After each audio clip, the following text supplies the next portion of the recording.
Hey guys, welcome back to Screens and Scenes. I'm Shawn, I'm Travis. and you're listening to the podcast where everything on your screen gets the spotlight it deserves. Today we're going to be talking about some crazy new things coming up down the pipeline. We have a lot of good things coming up, the rest of the Yes, sir. summer, Yes, into sir. the fall, especially into the winter season. And we've actually had some pretty bangers come out, the past couple months. Mm-hmm. Just to shout out a I couple. mean, Sorry, go on. no, you're good. I was just gonna say, number one, happy Pride for those who celebrate.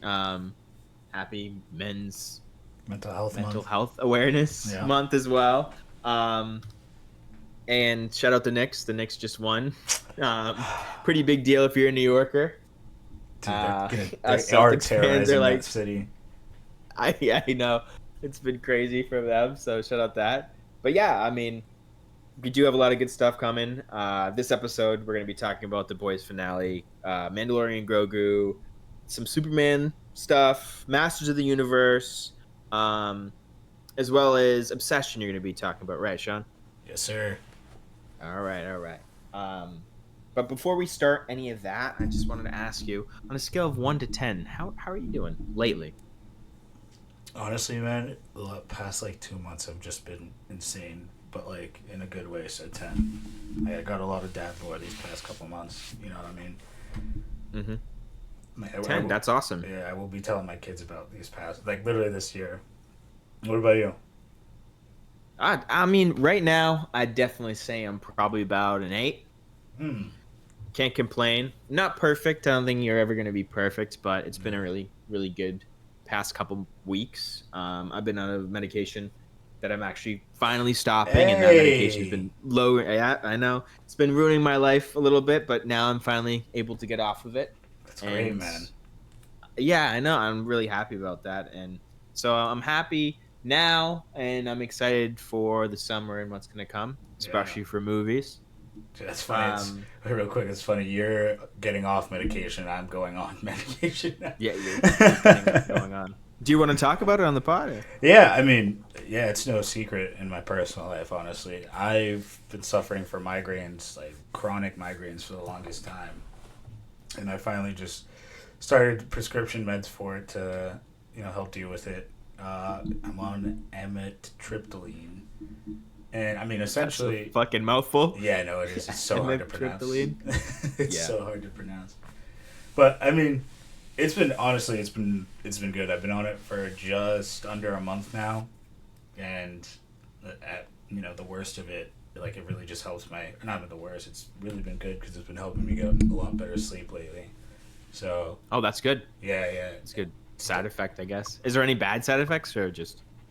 Um, yeah, it causes suicidal thoughts on the worst end. But that's if Yep. you are already depressed or like had those thoughts. If you're typically a Mm-hmm. happy person or you're just easygoing, it's not a worry. So my doctor, we talked for a while, and that's what they recommended. And honestly, yeah, like I said, it's been great because it has a sleep agent in it, which you so like I have to take it at Mm. night, which is why it's been helping Yeah. with my sleep. But no, man, it's been good. That's good. So you're out like a light. I Oh yeah, mean, absolutely. as long as you're not having those suicidal thoughts, then that's great. I mean, No, you yeah. seem to be a pretty happy and upbeat person, anyways. So, don't need to worry there. Yeah, and I can't tell if there is a difference, but what's it called? It boosts your serotonin levels. Oh, okay. Yeah, like So directly. you a little Yeah, happier? yeah, that's what I was saying. Like, I don't know if this past month directly has been because of the meds, but like I don't really have had a bad day. You know what I mean? Like I've had tough days, but like Really? yeah, I've had some Oh, tough ones, but nothing like really putting me down, right? Like, that's awesome. so I can't really know. I don't really know if it's the meds or if I'm just having a good time at the same time. A little bit of both, you know? Yeah, right. A little bit of both. I guess my follow up question is like, number one, what are you currently watching? Mm. And number two, what are you going to go see? Recent, or, yeah. So yeah, yeah. So I just started Entourage on HBO. Entourage. Yeah. Okay. I don't know if you heard of it, but Yes. yeah, like the show was about the kid from Queens who becomes an actor, big time actor in LA, and his like literal entourage of friends helping him get by. It's been awesome. It's been good. I definitely give it like a 8 or 9 out of 10. It at some points though I do get a little pissed off because I'm like, man, if I just pushed a little harder, I could probably be living that life. You know what I mean? Just like me, bro. Like if I just I see people like young, successful. I'm like, damn, that could have been me. No, That right. could be me right now. Like it's frustrating. It is frustrating, especially because I do know some people who are like, like they're either influencers and they hit it big somewhere. Yep. They're starting. I know Exactly. some people are starting to act too. So it's like I'm surrounded by it, but I'm not really doing anything with it in my environment. Yeah. But it's all right. Same. Making my way. Same. That's what I mean. That's why we're here. We're here to Right. get that success, get going. What about But you? What are you also watching? to just talk about stuff that we love. Yeah. Thanks for asking. I mean, right now, so my girlfriend hasn't seen Breaking Bad, so we're watching Breaking Bad right now. It's my third time watching it, so Breaking Bad's always great. On the solo end, I've actually been watching two shows, animated shows actually. Okay. So I've been rewatching Batman the animated series. Same actually. Yeah, and it's really cool because I what I love most about it, other than obviously Batman's good story, Right. it's the aesthetic of it. Like the visuals and the art in it is like fucking gorgeous. Yeah. It looks so good. Yeah. Like you're just watching it, and especially if it's like late at night, you're like, this is sick. Like the aesthetic of it, it's really good. Obviously a classic. Some people's favorite shows of all time. So Right. No, I mean, other than that, sorry. Yeah, go ahead. Technically, I haven't fully watched it. I only ever watched it, growing up when it was on. yeah, Like, exactly. Literally, Me too. as you said, like I'm watching it now for the first time. Really sit down watching it, and as you said, bro, like the animation and the Yeah. cinematography in it, right? Like It's art, dude. It's art. It's aesthetic. It's Yeah. so sick. no, everything Yeah, about it. and The then- vibe is great.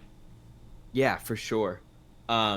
Aside from that, another very, very aesthetic show in the same vein, but adult show is I'm actually watching the Spawn animated series. Oh, right I don't know there. if you've ever seen that. I've seen an episode or two.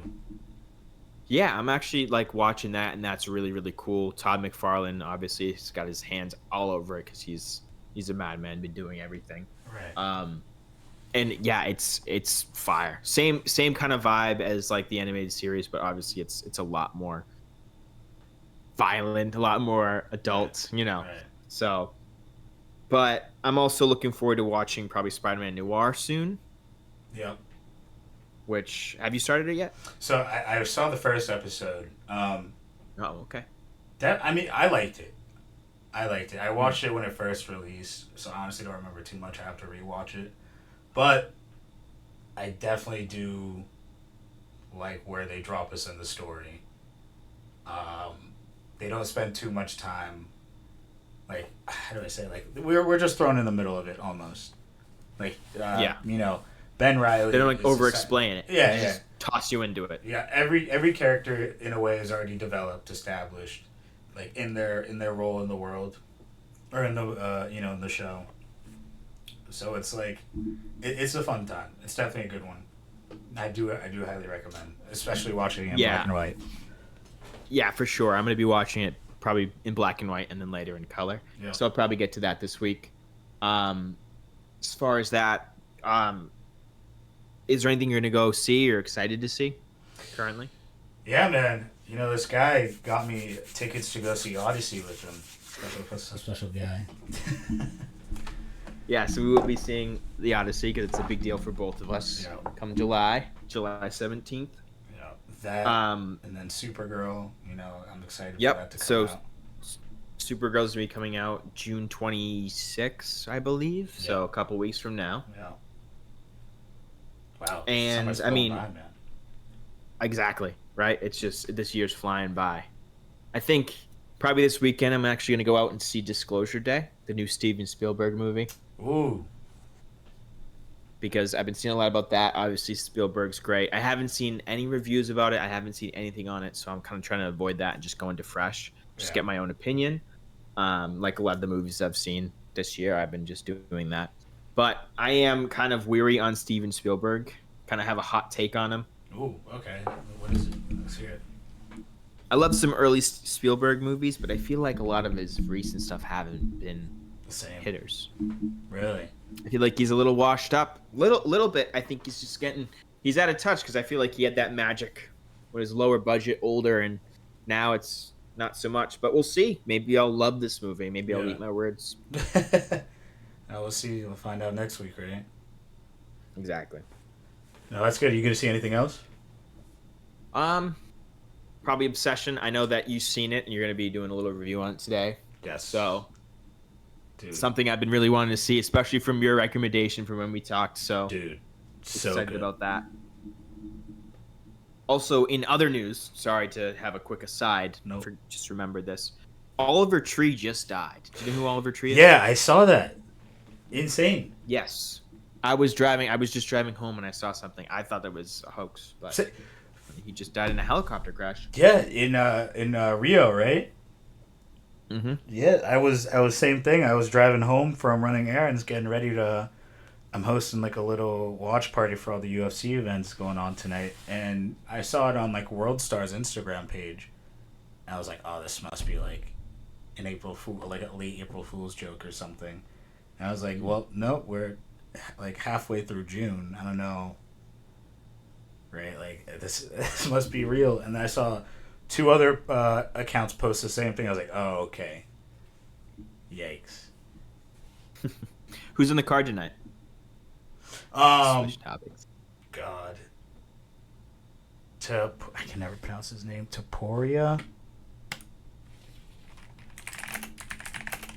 Yeah, I knew there was a UFC fight tonight. I just didn't know who was in the car. Yeah, it's Taporia versus Gaethje. And then Alex Justin Pereira Gaethje. is fighting. Yep. Serial Gain. Sean O'Malley's fighting Eamon Zahabi. Jeez. Dagestani guy? Probably. Yeah, all those guys are from Dagestan, I swear. Dude, those guys are freaking brutal. He's Canadian. Oh, shit. Yeah. Like that? That's crazy. But dude, no, those Dagestani motherfuckers, man. Oops, sorry. But Mullen. I know. they are so cutthroat, it's insane. Like, I hate and love watching them fight. I mean, didn't Sean O'Malley beat Hamzat? I believe so. Or, ooh. That's a good question. Did he? No. He did. He did? Chimaev? I'm not seeing it in his record. He fought against I thought Marab. I could have not I thought pronounced he that fought last name. Chimaev.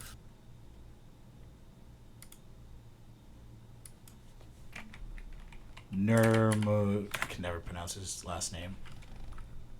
Nurmagomedov, right? Oh, Khabib? No. No, I mean, I think, isn't that his, like, cousin? Yeah, I think it's his cousin.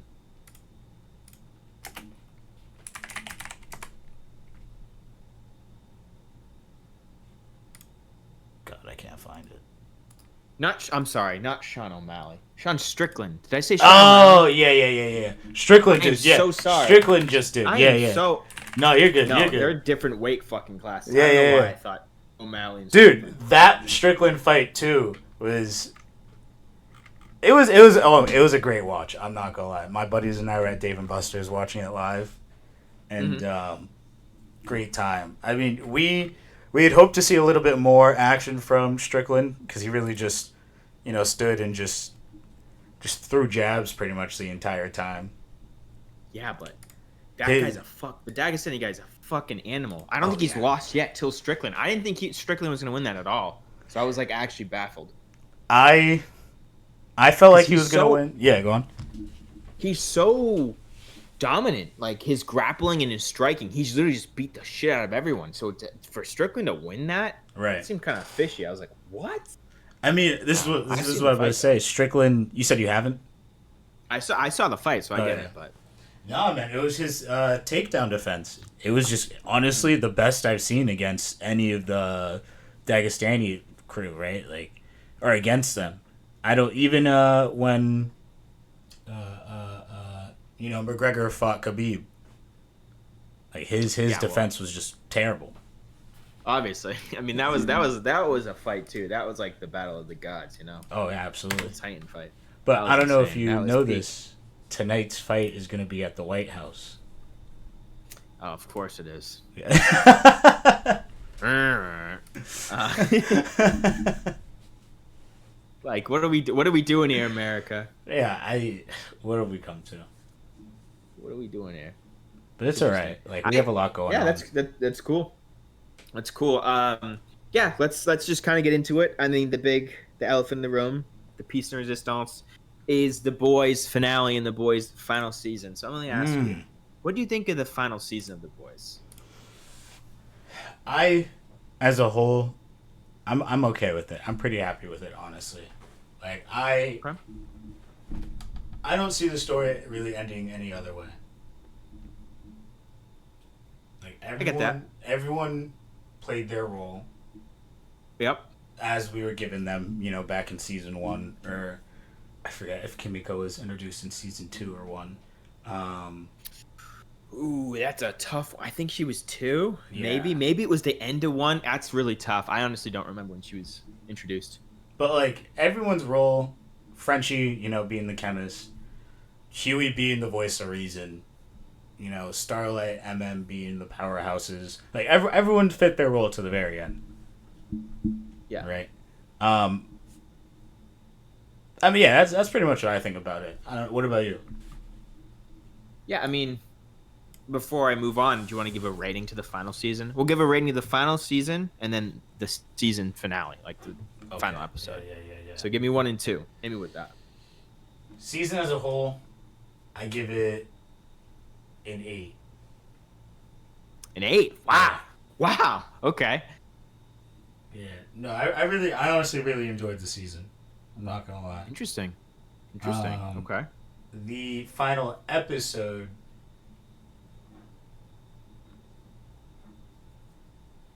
I think I give it like a 7. Okay. 7 I can see. Yeah. You? Yeah. So I mean, I felt like there was just too much filler in that last season. It feels like they were just trying to meet a runtime. I didn't feel like there was a lot of like good stuff. Mm. Plus, we didn't get as much as the characters being the characters as I would have wanted. Like in the other seasons, Mm-hmm. like the Deep and these other side characters are so funny because they have their own side plots, and we have a little bit of that, but it really doesn't develop the characters any much. Yeah. Like it just felt like a lot of like nonsense because we're just like delaying the inevitable. I feel like they should have ended it a little bit earlier, especially with season 4, because it's just like, oh yeah, are we gonna kill Homelander yet? We're gonna kill Homelander. Like they've been developing this thing, and I get it, like that pacing. So I just felt like, I don't know, it was a lot of like wasted time and stupid stuff in that final season, stuff that just didn't needed to be there and could just trim the fat. No, I can understand that. I understand why people don't like Kimiko talking, but you know why they made her talk? No way. Because there is laws of depicting people that can't consent, right? So since she can't speak and all this stuff, I don't think she can legally like consent on screen. So I think that is like the whole thing is like making her being able to consent and have that whole full romantic relationship with Frenchie. So I'm pretty sure that is one of the reasons. If that's not, and someone just lied to me online, then it's just stupid. She shouldn't have talked. But Just that's fake just news. I mean, I honestly didn't really mind her talking. I did get, how do I say it? Like at first it was funny, but after a while I did get kind of sick of it. Yeah, exactly. But at the same time, I just feel like they were just marketing to a specific set of people. Like having her only talking 100%. like TikTok memes, you know what I mean? Exactly. Yeah. Like it was funny, but at the same time, as someone who tries to limit their TikTok use, right? Mm-hmm. It gets to a point. It does get to a point. But speaking of Kimiko, huge role in the season. Or actually, I'm sorry. Did you finish giving your No, rankings? no, go on. I'll give you the rest of my like. Go on. Well, I mean, I was gonna talk about her directly in the final episode. Okay, we'll get to that in a second. Then let me Yeah, just wrap up what I was saying. Yeah, it's just also I really don't like Ozempic mother's milk. Like yeah, that was like a choice by the actor, and I get that. And a lot of the yeah. actors were doing like stuff to their butt, like whatever, your body, your choice, do whatever you want, it's your truth. But my thing is like for this character, they probably should have put their foot down. I just don't think it worked. He's not like the brooding strong guy. He's No. just like this skinny, withering away guy. I'm like, I don't like it. It's because the actor like thought he got too fat during COVID, but like bro, you looked like the best at that point. Like No, you're supposed to seriously. be this big motherfucker. Like you're supposed to be this guy, like opposing. You're that guy. Right, yeah. You know what I mean? And he just wasn't that. And kind of just like his character in that season, I was like, dude, get out of here, skinny guy. Yeah, Like I, I don't know. I think the only way Huey could win that fight this season was, because he lost all the weight. You remember that one episode they fought? Yeah, that was in the early episode. I mean, Huey definitely has a good arc here, and he develops his character, and he doesn't want to be like a useless motherfucker. So I like that they kind of made him a little bit more tough. I like that a lot. Yeah, I did. I honestly liked the first couple episodes. They were pretty good, but then it started just like trailing off, and just was like, can we just wrap this up? Right? I was just like ready to stop watching it. There's a lot of bad stuff, a lot of like weird dialogue, and so that was my opinion. Overall, I think the season, I prefer every other season. I'm gonna rate the season like probably a 5 out of 10. Really? Realistically, out of a show, yeah, I didn't love the season, but going into the finale, I would give the finale probably like a 7.5 out of 10. Yeah. I definitely think it's way better than a lot of other shows finales, because other shows finales, it feels like they just completely ruin everything that was going on. This didn't. I feel like this was tried and true. Do you want to go give your little opinion on Kimiko real quick before I go on my rant in the final episode? Yeah, my only thing with Kimiko was the fact that she lost her rage. Like it was. I get it. They were trying to give her like a story arc and have her. I mean, just have an arc. But on the flip side, I also understand that she's just been in the war for so long that she's just tired as is, right? Exactly. Like she just can't keep doing it anymore, which I completely understand. But they just murked our boy Frenchie. Get your get back. What are you talking about? Exactly. Like that pissed me off so much, so much. Like nobody else in the main cast dies but Frenchie, and you're not mad. And I also hated how much they really played on to how much he treated her like a pet this season. Like that really annoyed me. I'm not gonna lie. Yeah, they were trying to get that rise, and I get it. Yeah, I mean, I'm with you on that. Overall, I think the final episode, couple things. I think that every character in that final episode is the exact character that we had from season 1, which is great. Right? Yeah. Like they're all motives. Exactly what they do is completely what that character should be. They don't like the characters in that show stay true to what they like, who they are. Right. Yeah. You don't, which is great. Which is a lot of finales don't do that. They ruin the character somehow. They end up characters doing something that makes no sense just because they need a certain ending. Yep. None of that. I feel like every single character is consistent throughout the entire series, and I love that. I agree. My main problem is like I feel like the Frenchie death was really forced. Like it was too soon, and then they try to make it a whole thing, and I just felt like it was a little corny and it didn't hit. A lot of the dialogue was really corny and bad for those moments, and I didn't like that. I just thought that didn't feel sentimental. That kind of just felt like too forced. Like we're just trying for something here, trying for emotion, and it's not working. It did not land for me. Yeah, I mean, I can understand it. I always feel like it's always hard to kill a character and have it actually not be corny in a way. You know what I mean? Mm-hmm. I feel like there's a lot of good character deaths, though. That's what's tough. Like there's a lot of good character deaths and a lot of like thing. In a popular show, I can't really. My girlfriend might listen to this podcast, so I can't really say what character dies in the show that we're watching. But it's in the show Naruto, and that is a big moment in Naruto Shippuden when this character dies. Okay, but like, all right, but you can't compare such peak like that. Like that I think was one of the best character deaths I've ever seen. I know exactly what you're talking about. With like, dude, with the popsicle scene and like on the bench, dude, oh man. You just like brought literal flashbacks. That shit's peak. That's peak death. I can 100% agree with that. That death was. God, I cannot think of another one that actually like. But I know. But I do understand what you're saying, and I agree. It is hard to do deaths in certain shows where it's good. I feel like a lot of shows do it well, and I feel like The Boys did it. Like I think A-Train's death was probably pretty well, and I like it makes sense and it's cool. I was like shit, they killed my boy A-Train.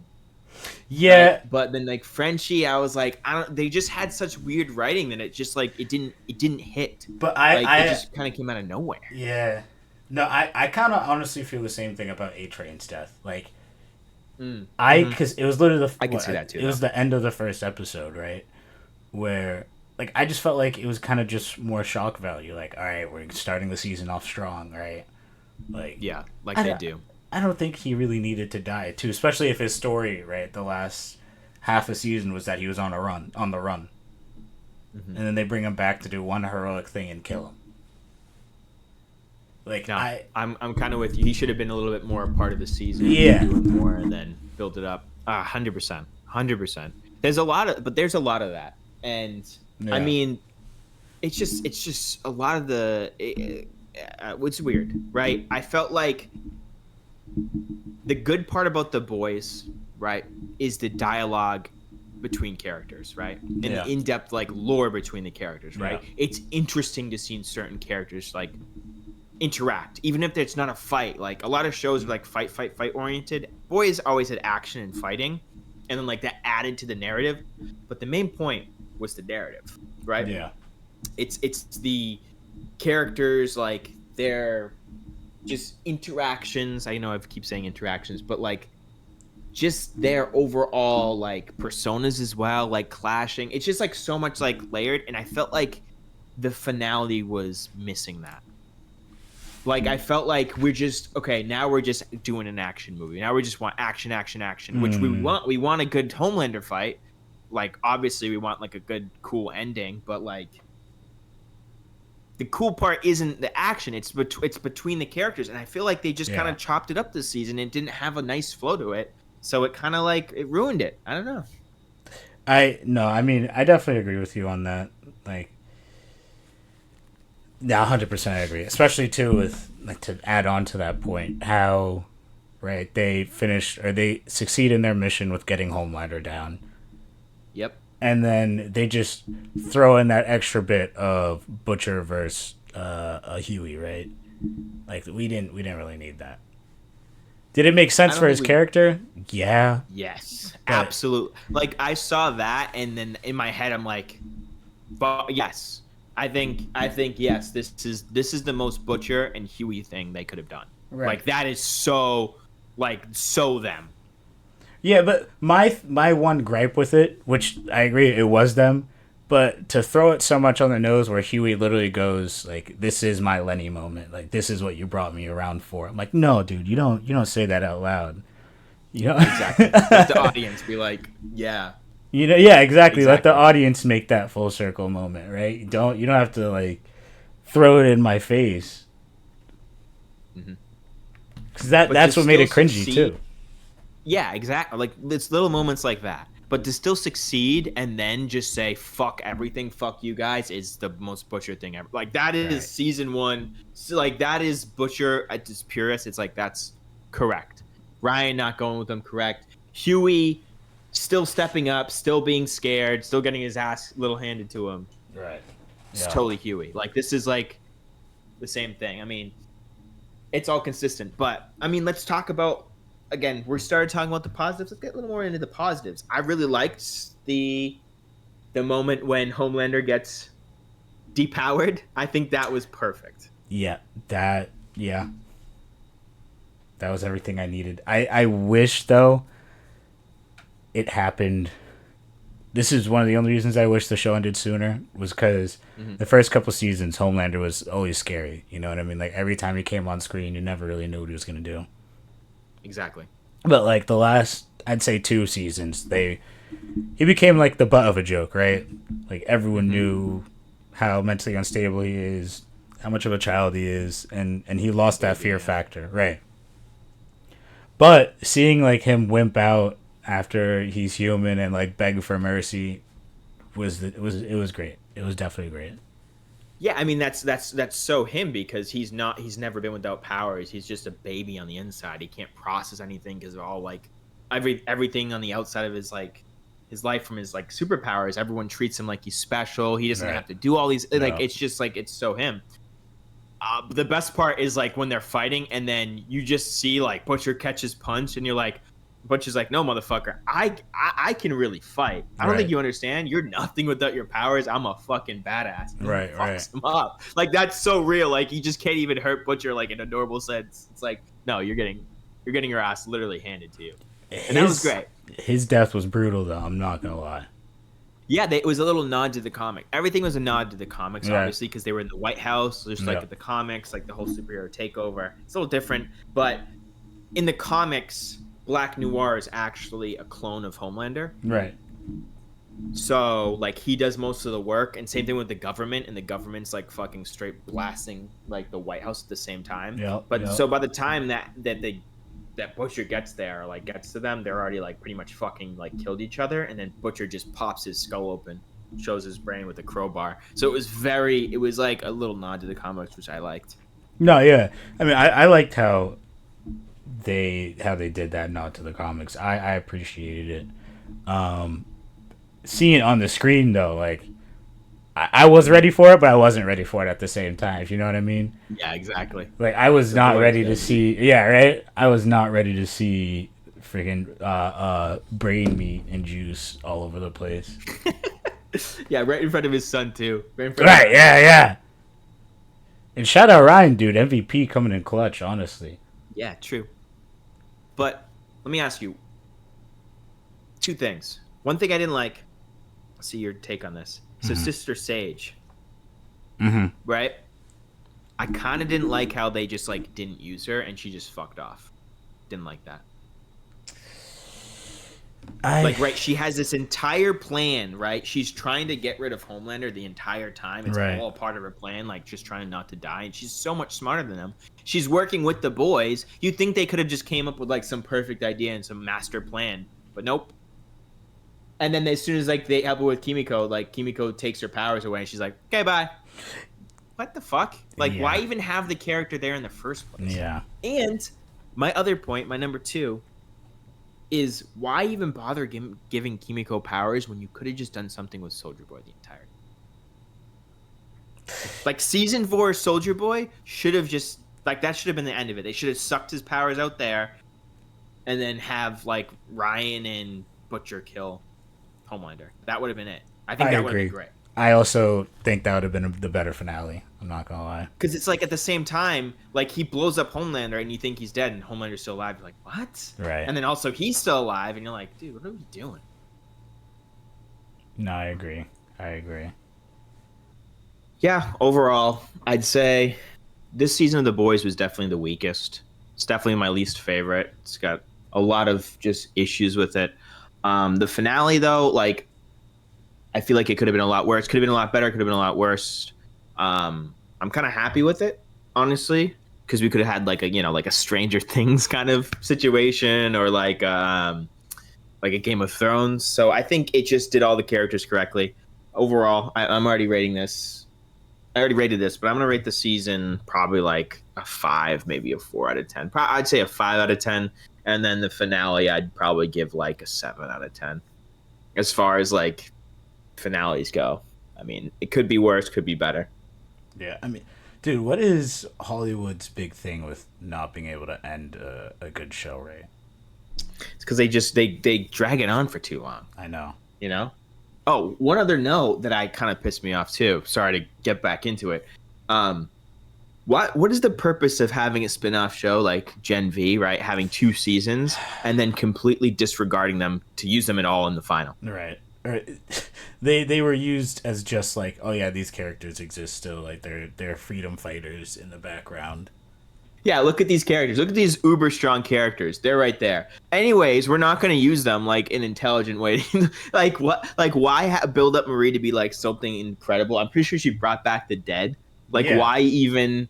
Why even do any of that? It just seems kind of silly, you know? I mean, they were fun. They were falling into the money pit. They just wanted to, print out more money. Yeah, well, that's kind of what I was saying with that, like last season too. Yeah. It's just like with seasons, they just want to like go as long as they can to sell as much merch, do as many episodes, get as much money instead of ending on a high note like a lot of other shows. It's just they want to keep dragging it along, and when you get like that, you're already like writing yourself into a corner, and then ending it is like terrible because you got to think like there's so much like shit that you're like thinking about like wrapping up. I think they even had commentary about it with like one of the writers, like, "Oh, I can't. You try to write an ending." So they probably just like making jokes about like trying to write the ending, and they just like had the hardest time. So I feel like for all the stuff that they needed to do, it wasn't absolutely terrible. So that's fair. No, I agree. It wasn't the best, but it wasn't the worst at the same time. Yeah. Like overall, I didn't really mind the season. I had fun with it. It kind of sucked that it was the final season. Yeah. So it kind of feels like there's not that many loose ends. Like there's nothing that I really want more of. I'm pretty set with everyone's story. But at the same time, it didn't really feel like it was too conclusive. Like it felt like a lot of things are still in the air at the same time, and they just killed Homelander, and they're like, all right, we're done. The Homelander dying is like the main plot, right? And then you still have, you're right, you have a lot of like little loose ends, like I said, with the Gen V characters and such like that. It's my problem is like I remember season 1 and season 2 came out, right? Mm-hmm. And watching that was like gold, right? I wanted to watch every single episode. I binged it all, right? Because I was a little bit after. I think I started watching maybe when season 2 was like halfway airing, so I just like binged it all. I'm like, wow, this is fire. Same thing with season 3. Like, it's so strong and so good. So, and then you had this like huge drop off where you're not really into the episodes. You're just watching it, and like that's how I felt. I felt like 1 and 2 had this energy that just couldn't be matched, and it was like incredible. Like this is like peak television, and then drop off. You know? No, I agree. Yep. I don't know what it was in the writer's room, but I know on screen what it was. When Homelander in seasons 1 and 2, every time Homelander stepped on screen, you were scared. Right? Yeah, like you're scared. You didn't know what he was gonna do next. You didn't know who he was gonna kill. But then after that, like when that was just his persona, and you 1 expected it from him, but 2 in the show that they're dumbing him down, like they're making him more immature, more childlike. Which I understand is, as part of his character, right? Like part of his character as he gained more power, like his true self started showing more. I completely understand that, but don't lose the fear factor. Mm-hmm. He definitely still even had that in season 3. I feel like season 3 he was still a little intimidating because season 3 is with Web Weaver, right? I believe so. Yep. Where he fucking rips Web Weaver in half, or like the scientists, where he fucking starts lasering the people that are like raised him. That was crazy. Yeah. That was insane. Yep. I agree. No, I get that. It's just he's just at a comical level now where he's just like wants to be like all powerful. Like I'm totally with you. It's where they lost the plot. That's one of the reasons they lost it. Yeah. What? We've entirely lost the plot. Yeah, they just wanted to just be out there. I mean, that's something that I really liked about The Boys is like season 1, season 2, season 3. Also, like it started off with like something fucking insane in your face, and it was like, oh my god, what the fuck did I witness? Right? And then you had like some of like the best writing and like something that's like so tight. So like I just need to watch that next episode kind of writing into I can't even remember what the shock value was this season. There was no shock value. There was no tight writing. There was no like, oh, I have to watch next season. It's like, oh, the next episode's out. Guess I'll watch it. Yep. Like, I completely agree with that sentiment. I don't think I could have worded it a better way. Right? I mean, the rise and fall, nothing gold can stay, like The Outsiders, as they say. Right. And I mean, The Boys was one of my, when it was peak, it was one of my favorite television series. I was like, there's just nothing better. But, quick side note, I'm actually rewatching Breaking Bad for the third time because my girlfriend hasn't seen it. And that show is amazing. I mean, it's no surprise there, but like, I'm always like, oh, people are dick riding Breaking Bad too much. Like, I'm like, I liked it a lot. It was good, but it's not that good. Rewatching it, it's low key that good, bro. It is that good. Low key that good. Like, I'm watching it, and every single episode, sorry to cut you off, is like, dude, it's like I'm like locked in. Like, it's just the most mundane things, but the writing is so good. I'm literally locked into every fucking syllable of every sentence in each scene. And it's like such like a mundane thing, like just him interacting with Skylar about something in the show. And there's so many layers to each of the characters that's like coming out in the sentences and how they're acting. It's literally the most big brain thing ever. It deserves all the awards. So 100%. That's my quick side note. No, you're good. Like, to build off that, man, I was fortunate enough where I watched Breaking Bad a little later in life. Like, I literally watched it for the first time 2 years ago when I was still in college. Damn. Yeah, dude. Okay. So when I first started it, I immediately was hooked. After every class, at the end of every day, like, all I was doing was watching Breaking Bad. Like, I remember I went on my flight to Japan when I went on vacation a couple of years ago. Like, that's all I was doing. Fire drop. Shout out Japan. Yeah, oh yeah, absolutely. Great country. When I was on my way there, right, that's all I downloaded like 5 episodes of Breaking Bad. That's all I watched on my plane ride. Mm-hmm. That, and then I had to start Better Call Saul. I never finished though. Yeah, I never finished it too. I probably got like halfway. Just got busy.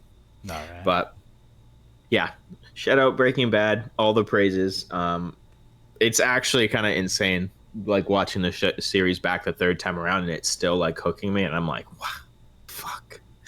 And I'm understanding so much more about the characters. But let's go. Let's move on from this real quick, so we can kind of talk about the topic. So you saw Obsession, right? I did. Yeah. Yeah, I haven't been able to go see it, but I know you've been a really big fan, so I want to hear your honest opinions about it, your rating, everything. I'll start with rating. 10 out of 10. 10 out of 10? Actually, that's pretty high. That's pretty high. 9.8. No, I mean, 9.8 out of 10. 9.8? Yeah, all right, I might go see it tonight then. 9.8. No plans tonight. Might go see it just because of that 9.8. Highly recommend.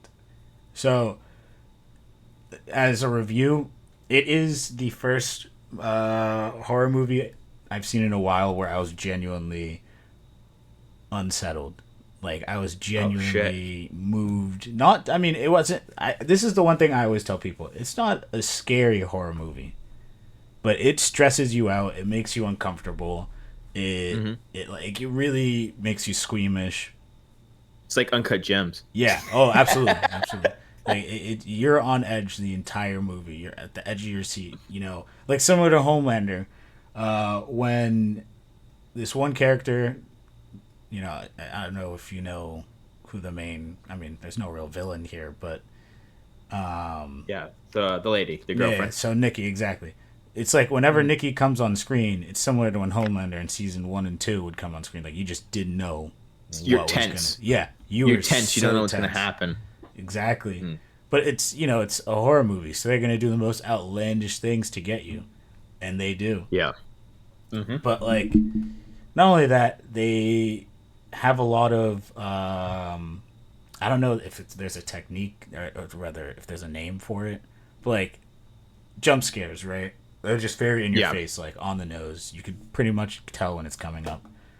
Obviously, there's jump scares in the movie, but they do a lot more subtle things to make it a little more terrifying. If there's a quick cut to a new scene, right? There might be something off in the background, right? Or like she's standing in the background at the beginning of the scene, you don't notice her, and then she comes out later and like everything's normal. You know, like those little things that if you're not paying close enough attention, or even sometimes if you're trying not to pay attention to the, you know, what's going on in the direct shot, so you're looking at the surroundings, you might find something you don't want to see. So like, I really love that. I really love that. Like horror movies don't really do that. They just go for like the quick scares, you know. They don't talk about the elephant in the room. They Yeah, just yeah. let it burn, let it simmer. Exactly, exactly. But you know, it was God, because it wasn't really. It's technically not supernatural. What happens in the movie? Yeah. Mm-hmm. And that adds a whole nother element to it of everything happening. So you're like, dang, like, I mean, this could happen. I mean, this couldn't happen, but this could happen at the same time, right? For sure. Granted, though, if you think you are similar to Bear, get help. You know, Is Bear the boyfriend? yeah, Okay. get help. You know, Okay. gain a little more confidence in yourself. Is all I'll say. Yeah, dude, trust me. Once you watch it, you'll get why. Yeah. Like I said, might go see it tonight. We'll see what I'm doing. Honestly, the whole movie wouldn't happen if Bear was a confident man. Wow. So like, And you've seen it how many times now? I've literally seen it 4 times now. Jesus Christ. Yeah, man, I love that movie. So I saw it the first time on my own opening night, and then I like with 2 or 3 sets of friends, I convinced them to go watch it, and they were going to watch on it like when I was free. So I was like, all right, I'll tag along. I want to see your reactions. You know, and everyone has different reactions to different parts. Like the first time I went to go see it, my movie theater was pretty dead. Like everyone was silent watching it. Obviously, if they were scared, people were screaming. Second time, I think it was a mixed crowd of like people who had already seen it versus people who were watching it for the first time, because there was a lot more laughter going on. Like in the movie is funny, Damn. which is crazy. Like it's funny, it's scary, you know, it's sad. Like it goes through the whole emotional spectrum, which is also why I love it, because it does a phenomenal job about getting you hooked into the story, and then you know something scary happens, so you're all guarded, you're all tense, and then they do a good job of like, you know, continuing the scene, easing you up, like making you let your guard down, and then they get you again. Fuck. But they do it so well, like it blends so nicely into the story, but only because Bear isn't a confident man. That's the thing. Bear is not a confident man. Yeah, if Bear could, you know, talk with his chest, a lot of this story would not happen, which is part of why it's a 9.8. That's that 0.01. The second 0.01 is there are just certain aspects in the movie that are cringe isn't the word I'm looking for, but it's kind of just cringy. Like, so the intentionally or not intentionally? I think that's Counting or not counting? Sorry. That's a good question, dude. That's a good question, because it's like the reason I say this. The movie was directed by a young man. I forget. I'm blanking on his name, unfortunately. Yes. The director, he's literally our age. I'm pretty sure he's 24, 25. Yeah. No name. He was fresh. Yeah. And there's certain elements in the movie where you're like, oh yeah, you can tell a Gen Z person made this. Right? Like they're referencing a straight up TikTok right now. Like, come on. No, seriously. There was no TikTok references. But like there are certain pieces of humor that you're like, no, only that's like strictly Gen Z humor. It's too much for the young folk. Yeah. Oh yeah. And it took away a little bit of the movie from me, or for me, even though I'm Gen Z, right?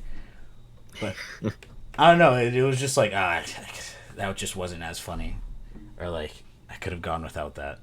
The shock value was already there. I'm not trying to spoil it for you. No. You're good. You're good. I was gonna say, yeah. I mean, the only thing I knew going in is that a couple things. So horror movie, No name director, $750,000 budget, and Right. made like fucking like 300 million or something, probably Right. climbing more. So I think that this movie, and I think Backrooms as well, is like really good for modern cinema Yeah, I agree. because now it's showing like, all right, what we already knew. These younger folk with great ideas, they should be the ones making the movies, right? They are creative. Their ideas should matter just as much as like these older guys, these more veteran guys. I know we were just talking a little bit about Steven Spielberg, how he's like a little, might be a little washed up because I haven't seen a good Spielberg movie in like forever, right? Right. Now you're giving all these money and budget, but like, look at this guy. He did no money, no budget, right? I don't know how much experience he had, but he literally just like made a passion project and it comes through, right? And it's a really good movie. So this is great because now we're going to get a lot more of this. These fresh ideas, right? We're not wasting millions and billions of dollars on these movies. Now it's just going to be like lower budget movies that are still quality. It's just really good. Yeah. Overall, I'm excited about like the overall impact. So The same, 100%. Hollywood's. I'm sick of all the, remakes, sequels of movies a decade old. yeah, fucking Shrek 5, Right. Toy Story 5, Right. or like Shrek whatever. I don't even know what Shrek are on. Right? Like I just like genuinely don't care to see those movies. I Right. don't And think a lot of people do. no, and I know we're not technically the target audience anymore for most of them, right? But even still, it's like, come on, man. We can make new stories. We can have new things. Have fresh 100%. ideas. Yes, that's just what we want, right? We want fresh ideas. Like if I see like a new sci-fi movie that's got a fresh premise, I'm happy, bro. I'm Right. giddy. I love shit like that. Think about like this is a bad example, but James Gunn's Superman, right? Mm-hmm. It's like now it's a rehash and everything, and it's a bright new colors. It's more closely related to the source material. It's made with like someone who cares. Like James Gunn really cares about the source material. He's really into it. If you see Creature Commandos, it's very apparent.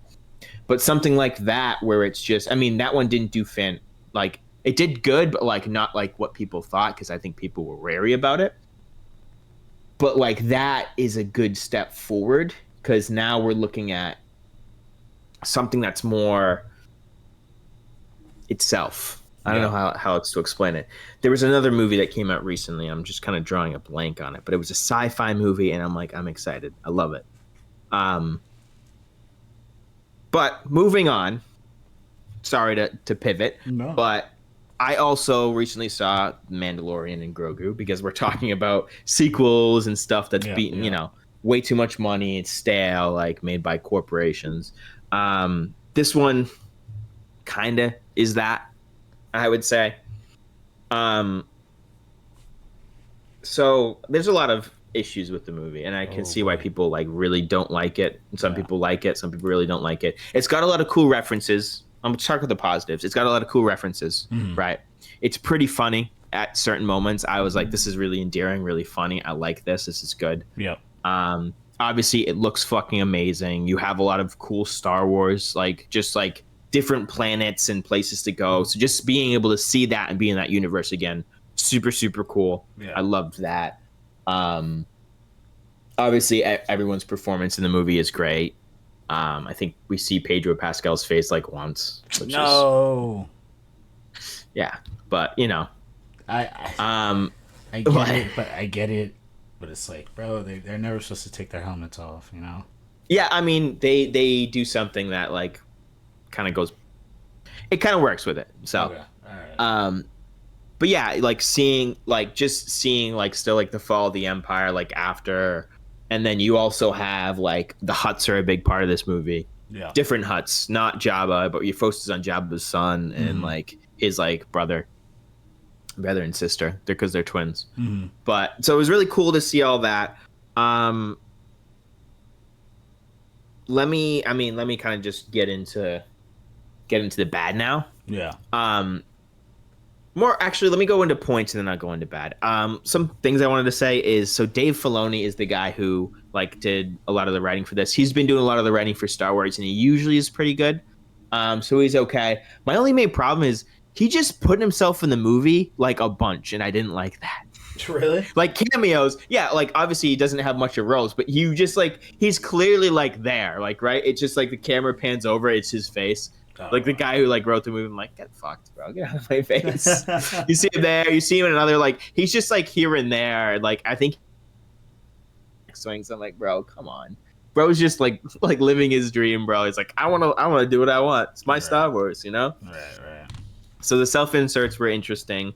One thing I didn't like, and it was just really weird, was so Jabba the Hutt's son is in this movie, and he's number one, he's jacked. It's a jacked Hutt, and it's fucking weird. Like instead of being fat, he's just ripped, so it's like a completely like brick shithouse Hutt. Huh. Super weird. Guess who voices him? God, I don't even have a name. I don't even know. Jeremy Allen White. I do fucking- remember hearing about that. Yeah, that's kind of crazy. Fucking Lip from Shameless, the guy from The Bear, you know, Carmi from The Bear, like Jeremy. So now, like, they like pitch down his voice, so it's like, you know, Hutt like, but like I just fucking, and he doesn't speak Hutt, he speaks English, and it just was like, come on, bro. Just a regular. Yeah, that's. It pisses me off. But then he's speaking, and he's Jeremy Allen White very clearly, and I'm like, it just takes me out. I'm like just like laughing to myself. I'm like, Jeremy Allen White is now playing a Hutt, not only just like a regular Hutt, but we're talking about like a fucking ripped Hutt that's like also a gladiator. It's fucking weird, bro. That was a little too much for me. Fair. Also, I mean, the movie just feels like they took 4 episodes of The Mandalorian and Grogu and just mashed it together. It doesn't feel like a movie. It feels like it's just like an episodic thing. Like you could have just made this like a season, right? It didn't need to, and it doesn't really have like a plot that like follows a movie. I kind of guess it does because it has 2 parts. That's one thing I will say I liked about it is, right, you have the Mandalorian part that focuses more on him where he's the character, and then you have like the Grogu part, right? So in one part, Mando gets captured in the first part, or and it doesn't get captured. Something happens to him, right? And the second half is then focused on Grogu, right? Which I thought was the best part of the movie. That second half where it's just Grogu is like the best. Really? I think that it's super, yes, like crazy to say. It's super cute. It's super funny. Like it's fucking hilarious. And it's just interesting to watch to see it from his perspective, like, you know, and him like actually like being a fleshed out character, which is really cool. Right. And I mean, another part that's great, especially in the second half, is they need some repairs done on a ship. So they call, do you remember Babu Frick from the sequels? Yes, I do. Like the little fucking hairy guy, the smart guy. Yeah. So there's about 4 of them in this movie, right? So there's 4 Babu Fricks, and they're fucking hilarious. Like they're like high key the best part of the movie. Right. So I'm really loved that, especially because you have this Grogu and Babu Frick section where they're going to rescue Mando, and it's like fucking hilarious because it's just like slapstick. Dynamic.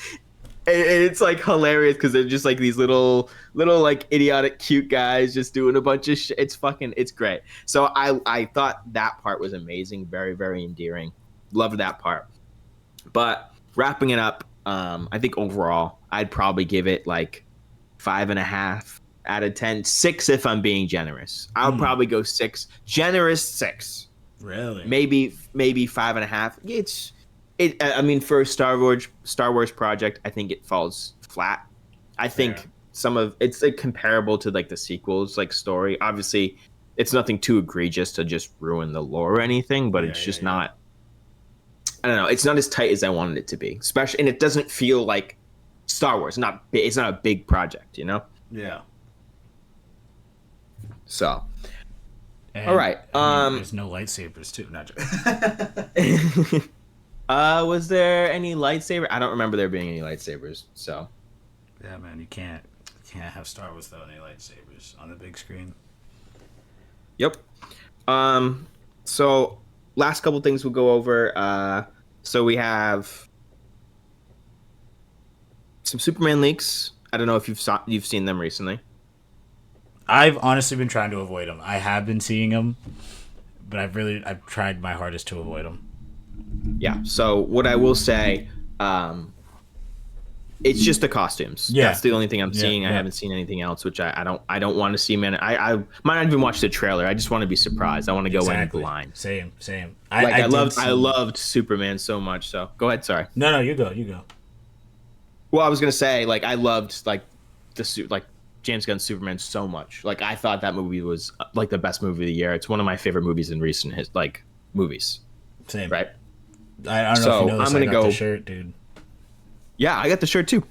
Yeah. No way. Yeah. I'm not gonna. Yeah, I love his symbol. Me too. I got specifically his symbol. Yeah.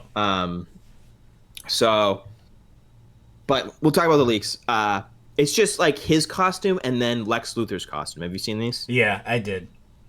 Yeah, a lot of people were shitting on Lex. I like the Lex costume. I think because they're doing like his like armor, Right. like yeah. his Kryptonian fighting armor that you see in like most media when you think Lex Luthor. I think it looks good. I mean, it's gonna look way better in the movie. If you don't like, if you hate it, like behind the scenes, that's fine. Just wait for the movie. I think it looks fine, and the Superman costume looks even better. I agree. Even better in the second one. It looks so good. So my take on it. Sorry. I love the Superman. Jesus. Sorry. I love the Superman costume. It was awesome. I love it. The symbol is great. The color tones they have on it are amazing. I know after editing, it's gonna look amazing on the big screen. Yep. I'm impartial about Lex's suit. I love the design of it. It looks incredible. I do wish it was a little like it's supposed to be bulky. It's armor, but I do wish it was a little smaller. You know what I mean? Like it does look like Yeah.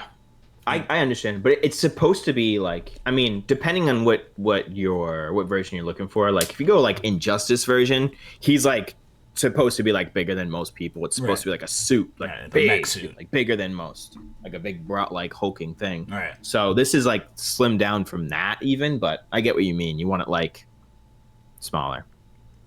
It should be bigger. It's supposed to be a mech suit, but yeah, it just kind of looks comical.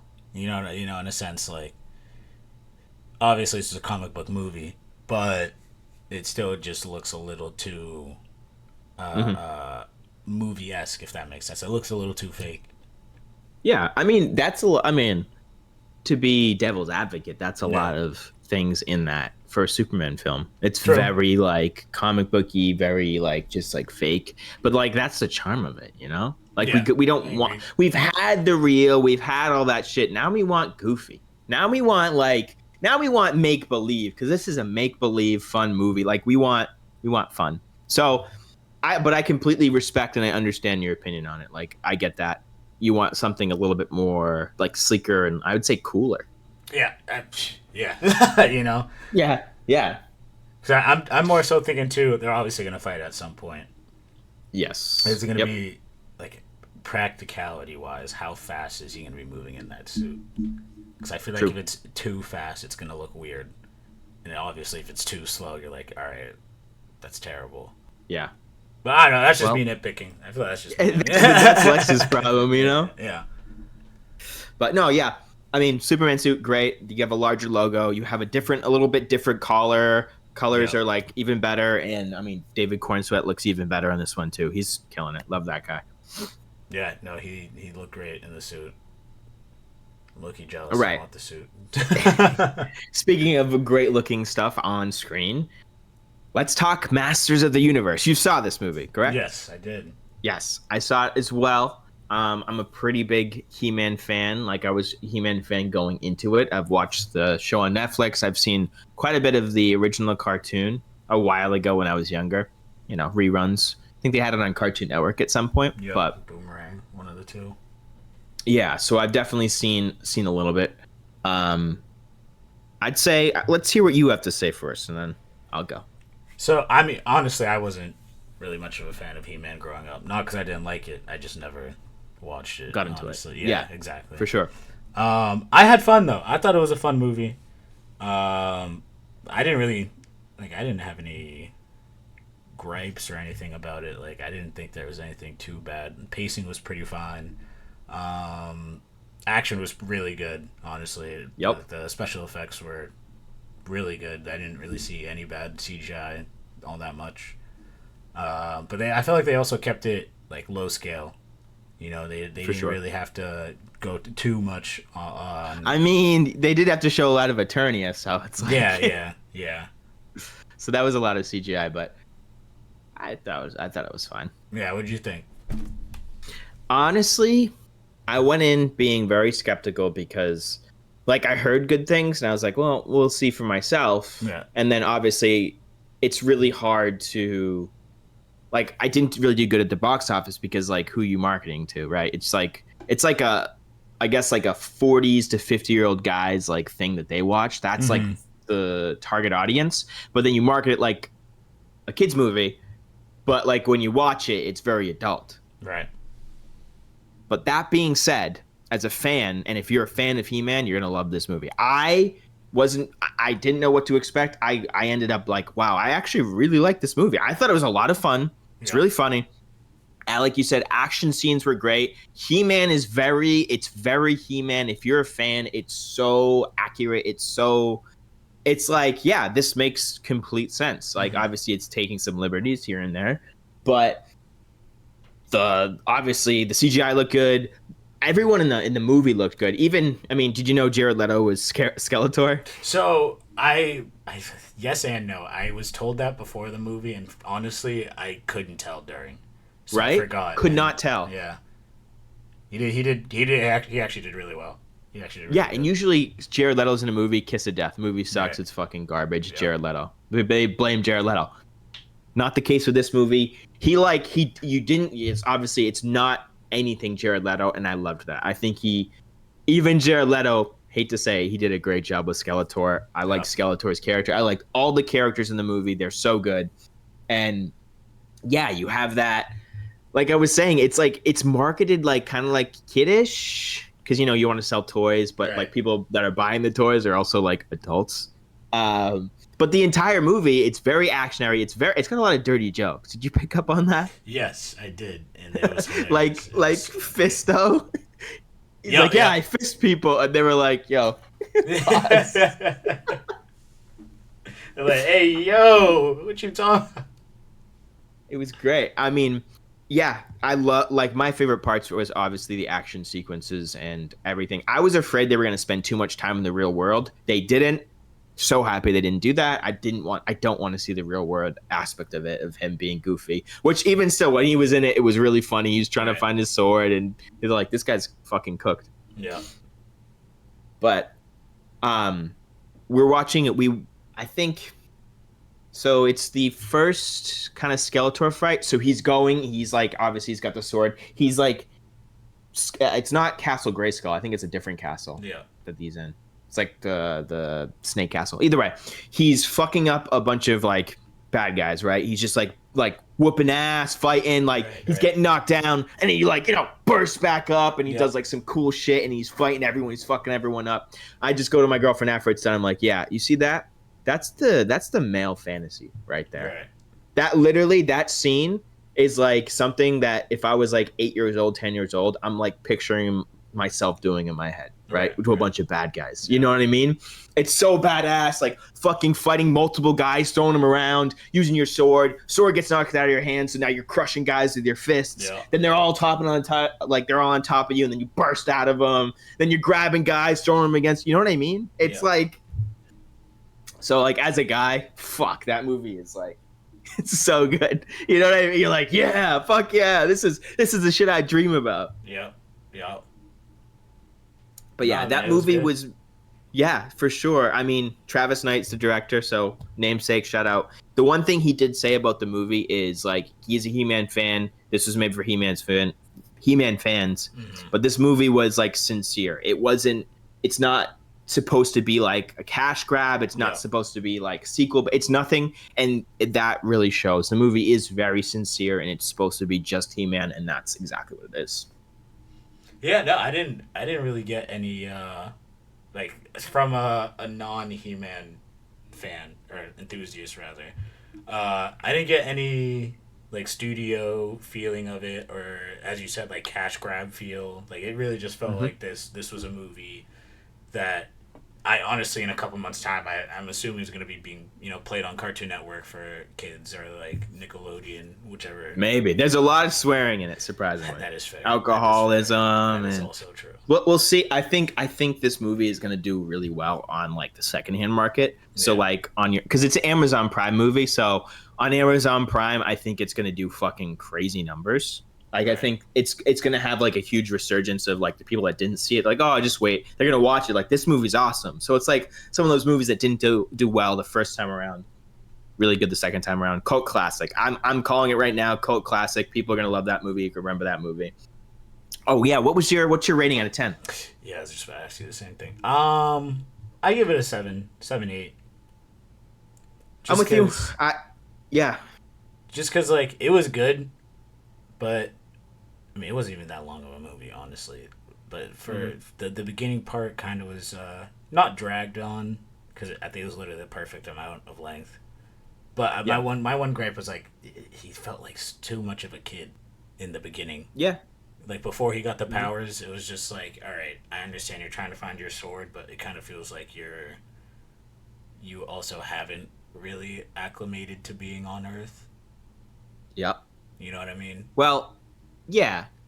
So a little bit of like food for thought is, I like to push back. Obviously he was like taken as a kid, so he didn't get to like get raised by parents. So he's in this world that he doesn't belong when he's like from another world. So it's obviously he's going to act a little differently. But the main thing is like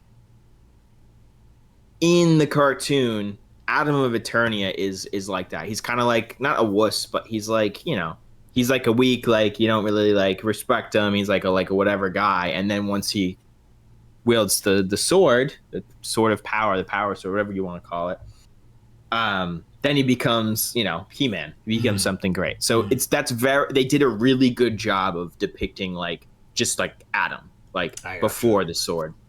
So it was like it's pretty accurate, but I do understand what you're saying. He was very kid-like, where he just like didn't care, didn't understand the social norms. I get that. I completely, because like the date thing and all that. Yeah, I mean that was funny. It was honestly it was honestly. I mean, he does like. How is he supposed to explain that? It's like just confusing to like for himself. Yeah. So no, that's fair. But no, I was genuinely dying laughing when it was him, going on the monologue of explaining everything. Camera, pans to him and then pans back to where she was standing. She's just gone. Yeah. Like that genuinely had me dying. That was funny as fuck. Yeah, I'm with you. Probably like 7 or 8 out of 10. It's hard to like kind of pinpoint it. Obviously, it had its flaws, like most movies. It's not a perfect movie. It's not crazy well written or shot or anything, but it's still like a fun movie. Right. Really, really, it's worth it. Like worth it to go see it for 100%. Sure.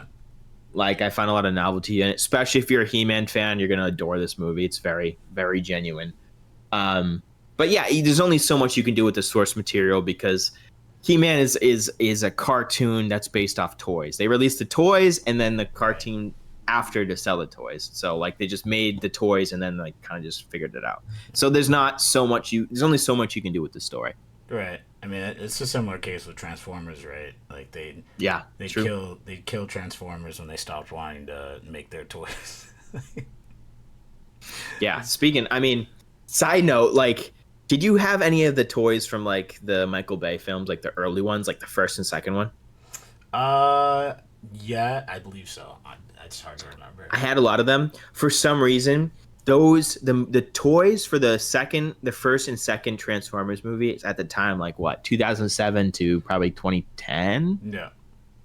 That line of Hasbro Transformer toys, some of the best toys ever. Peak. Like, I don't know what they did, but like I still have them, right? I still have them somewhere. The transforming stuff, everything, like the features on them, like they're literally perfect toys. And then from like 3 to the rest of the Transformers movies, they became like the worst toys ever. Like literally barely transform. They didn't have any articulation. They weren't cool. Like they literally were ass. But those beginning toys, I don't know what they did, but they were literally perfect because they were so like there was these like $20 toys and they were like intricately like intricate directions just to transform them. They had so many like moving parts and it was like crazy, like literally insane. And they were like movie accurate and it was like wow. And they never did that again. Never. They stopped caring. Yeah, absolutely. Absolutely. That's a lot. That's a lot of stuff nowadays. Like even now, like you look at some of like the action figures too for like the official brand stuff. It's just shit. Right. Even the like Where's Hot Wheels cars, like there used to be so much detail into the car. Now they're just like plastic little things. exactly? I mean, fucking the Sam Raimi Spider-Man movies. Those like first couple like series of toys were like literally amazing, like masterpieces. So much articulation, so cool. Like they sell for so much online now. And now you go look at the Marvel Spider-Man toys, and they're just like they have 4 points of articulation. That's it. Instead of like fucking 30. You know what I mean? Like, and they're just like look like shit. They paint shit, but it's neither here nor there. But yeah, love that movie. I do have a couple verses, like little death battles for you. All right, let me hear. Let's hear it. So kind of a little bit on topic. So I have the boys, specifically the 7. Okay. So all members of the 7, let's say like beginning of the season, versus wait, season 1 or the most recent season? season 1. Okay. Beginning, right? Let's just say season 1. I gotcha. Season 1 versus their Marvel/DC counterpart. So like, the Deep versus Aquaman. Homelander versus Superman. I don't know what Black Noir would be. You could say Batman, you could say Black Panther, but I don't think he's any related to Black Panther, so let's just keep it Batman, maybe? Yeah, I think it's more so Batman. A-Train versus The Flash, Maeve versus Wonder Woman, and Starlight versus who even is? I think she's original. I feel like they're Starlight would be the Cloak and Dagger. Cloak or not Cloak, like Dagger. We'll keep that one open. But who do you think? Which ones win out of those? It's just not even close. It's just not even close. I mean, the only one that would be close is Batman versus what am I blanking on his name? Black Noir. Black Noir, yeah. Just because Black Noir, is super. But even still, like Batman. I think Batman Molly. Yeah, I was right. I was like, even still, Batman. He's peak human, right? Like he can. It's fucking Batman. He like think about it, he'd be fighting Bane on the daily. Right. On the daily, and Bane's like a genius. So you got to think. That's the only one I think would be close. Everybody else gets absolutely dog walked. Like the Deep can control water. Aquaman can to a certain degree. Aquaman's like infinity, so much stronger. Right. Yeah, like Aquaman actually commands the sea and fish, right? The Deep just talks to them and asks them to do things. Wonder Woman versus Maeve. Honestly, that one would be a good fight. That would be a good fight to watch. Maeve doesn't have the training though. I think if we're talking comic books though, I just don't even think it's close. Yeah.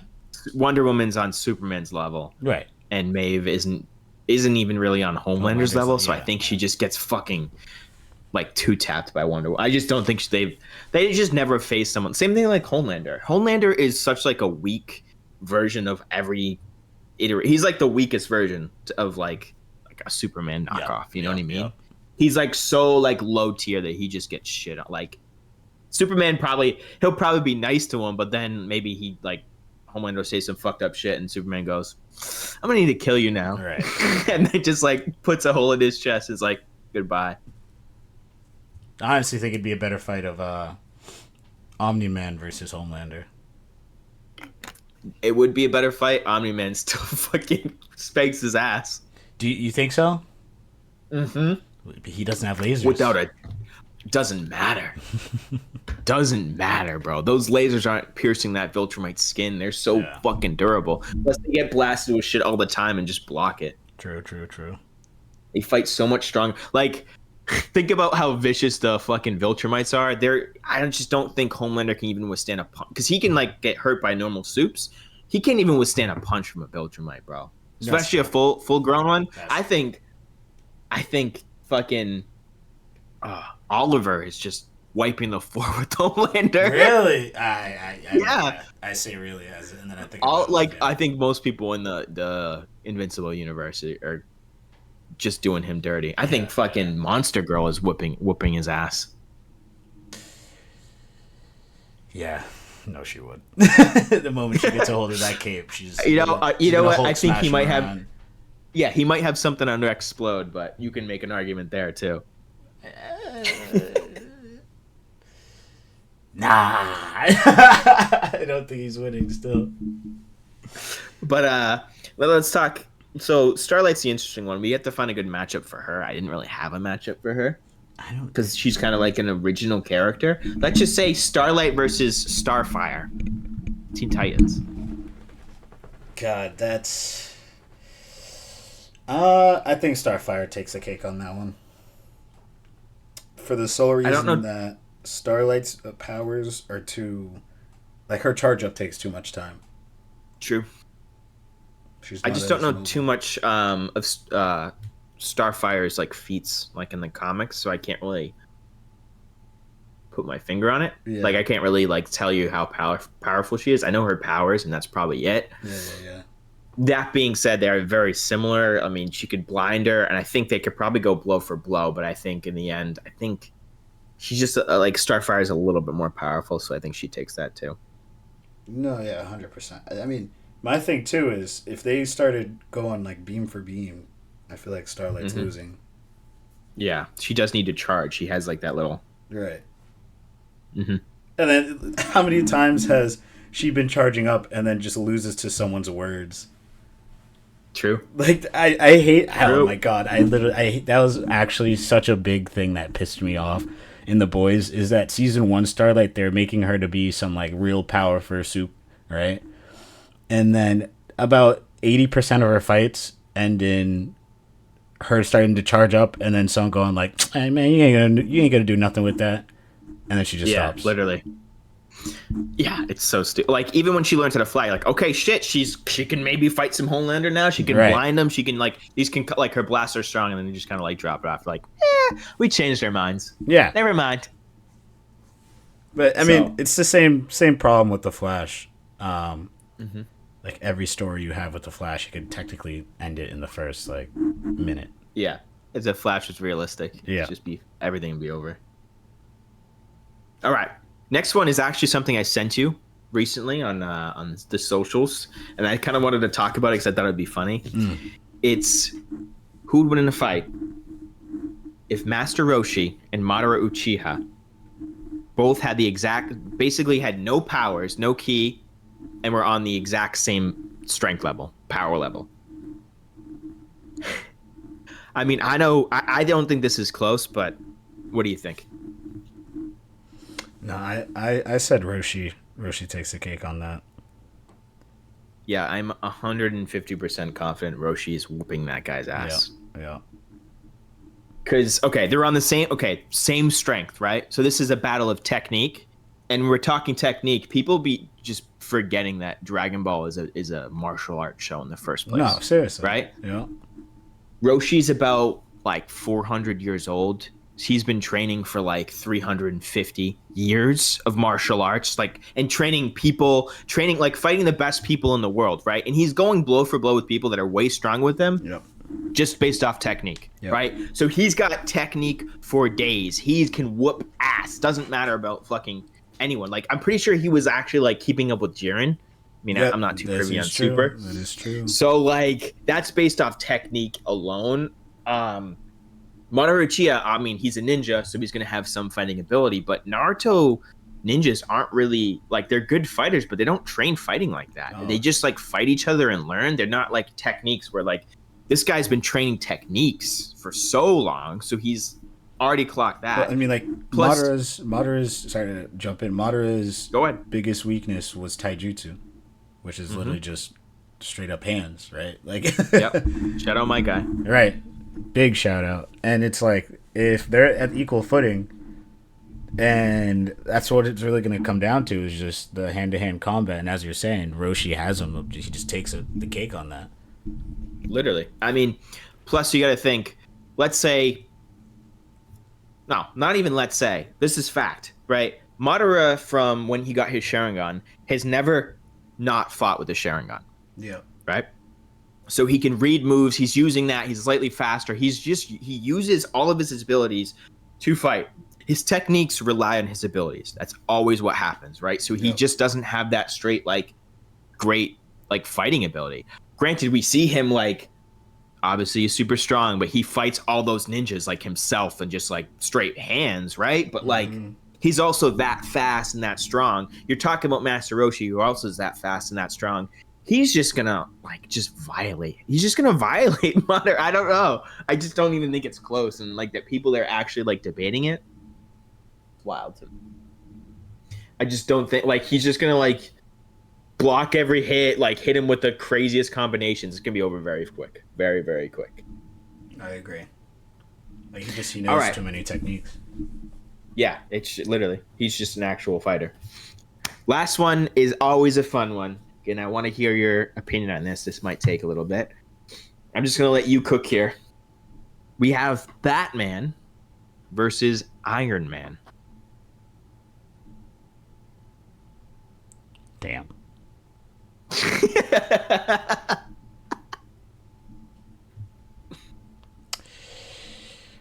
I love my boy Batman, but I think Iron Man takes this one.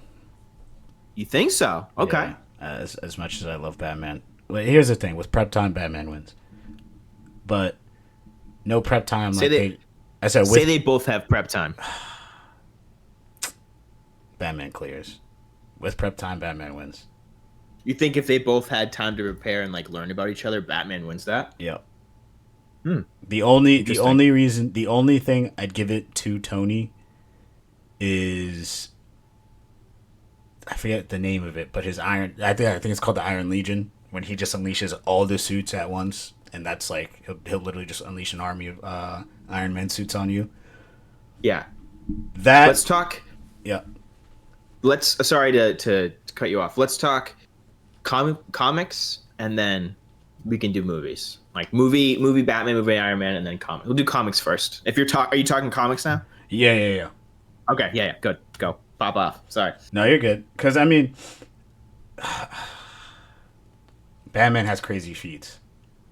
He has insane feats. Mm-hmm. But I So don't. does Iron Man. So does Iron Man. And Iron Man's feats, honestly, sometimes do just outdo Batman. I mean, even then, that's not really true. Dang, this is tough. This is tough, man. Because Batman's done some crazy things.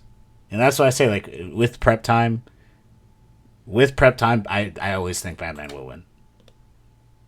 He'll figure out the kill switch code on all the suits.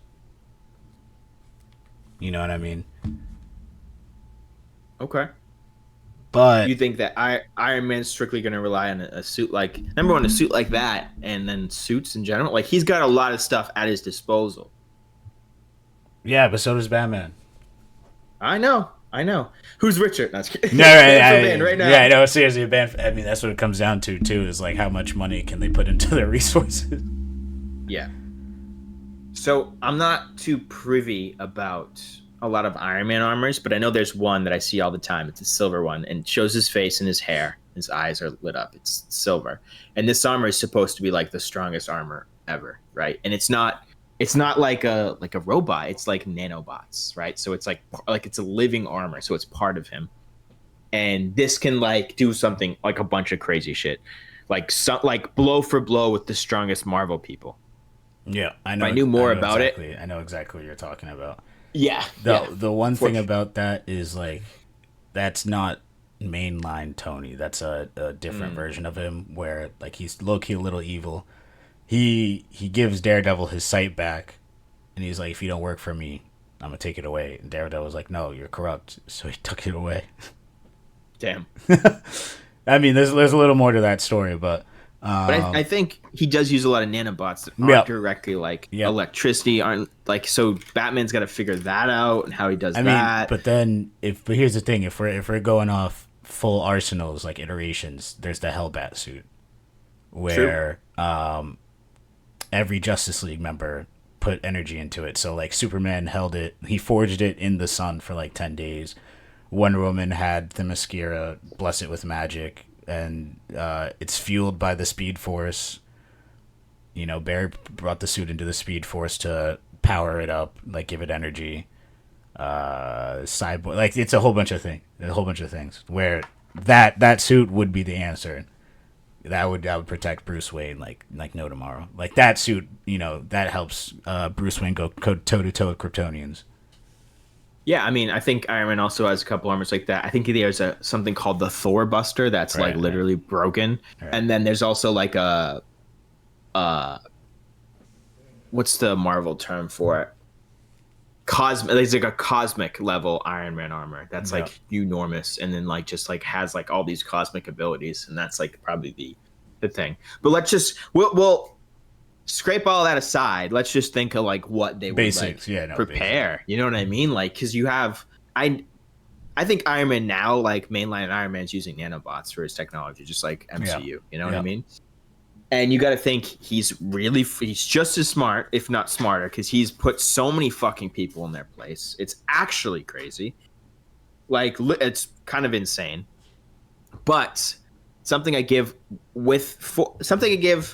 Batman is he's not an alcoholic, because I know in the comics Iron Man's quite the alcoholic.